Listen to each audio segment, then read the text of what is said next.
let me tell you why you should listen to me. Pay any attention to anything I have to say. I've spent around 10 years as a journalist at the Hindustan Times and later at CNN IBN. And I have also spent around 10 years writing code. And since around 2008, I have been involved in running social media / digital campaigns for brands. I've had the good pleasure, in full disclosure, of knowing Kushan for around 10 years now. We've been friends for a long time. And of having worked with Raj for the last 3 months. Okay, that's why I'm significant.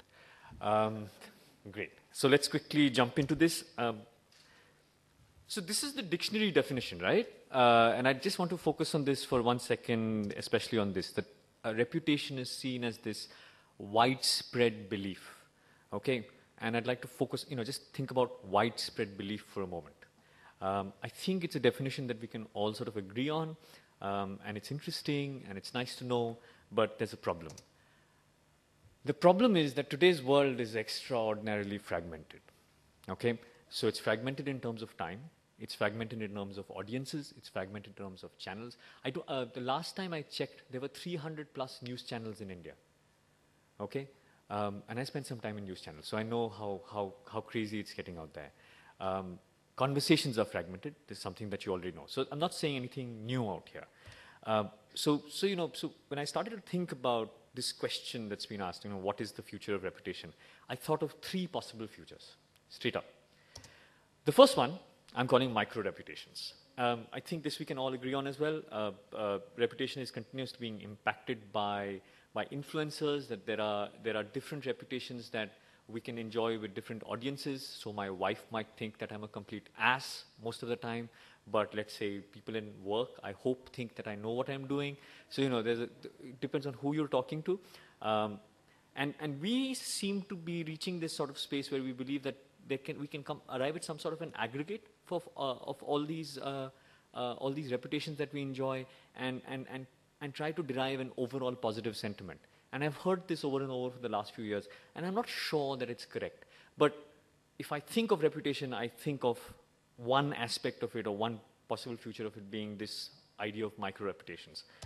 The other idea is what I call the reputational multiverse. So now I sincerely believe that a lot of audiences actually exist in parallel universes. They have a completely different notion of reality.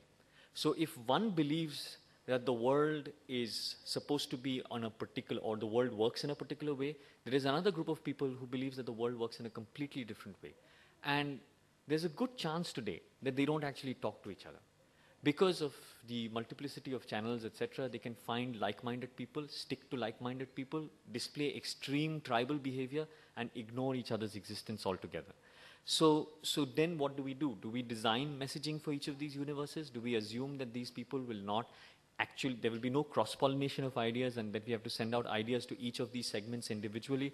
That's a scary thought, but to a very large extent, especially if you look at politics in the more evolved countries, if you look at the debate about, a control over conversation, control over peoples, control over societies, then this notion starts to become true. How true? I'll leave that for us to sort of talk about. The third idea is one that's sort of close to my heart, is that of reputation as a narrative.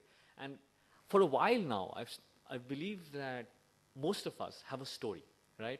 So if you think of a brand as a story, and then you think of a scale where the story can be a soap opera on one end, and I put in research in motion out here, I can put in Facebook.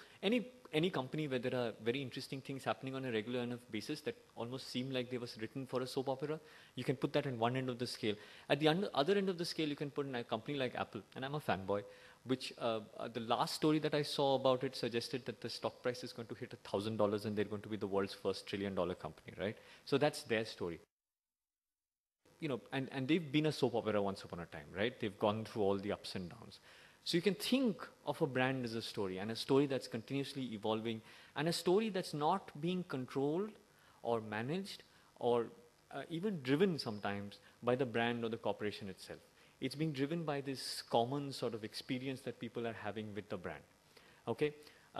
So then, does that mean that it's time to forget about reputation, and start measuring this power of the story that you're creating? And while that's the idea that interests me the most at the moment, and it's the sort of place that I'm spending a lot of time on and trying to build tools to sort of try and measure what a story is and try to derive what the story is and measure the power of a story and things of that sort. I have to say it's early days yet, but if I were to make a bet of any sort, I'd say that the future of reputation lies somewhere out here. I don't know exactly where though. I don't know exactly how to measure it though. And if some of you have strong ideas on how to do it, I'd love to hear from you. But this is where I'm going, at least with all the clients that we're working with all the work that we're doing ourselves at MSL and at Publicis. This is the sort of place that we're heading towards, where we're thinking of reputation as a continuously evolving narrative that we can only hope to drive, not necessarily control in any way. Okay, so one last thought, very Jobsian, I know, is that I sometimes think that reputation is dead.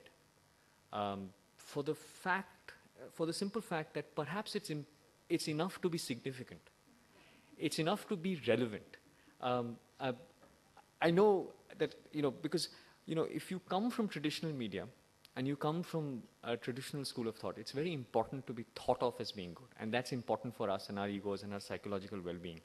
But perhaps for a brand, it is enough that people care. Okay, that you have some significance or some relevance in their lives, and that they're not apathetic towards you, that they don't care about you either way. And perhaps, and I'm leaving this out there as a question, and I'd love to know if you agree or disagree with this, perhaps it's enough today for a brand and for a corporation to be significant. And significance does not automatically translate into everybody loving you. Okay, so with that, I'll leave you with an image of a cat and my contact details. And Karthik, you're next. You can go, oh, I love the cat.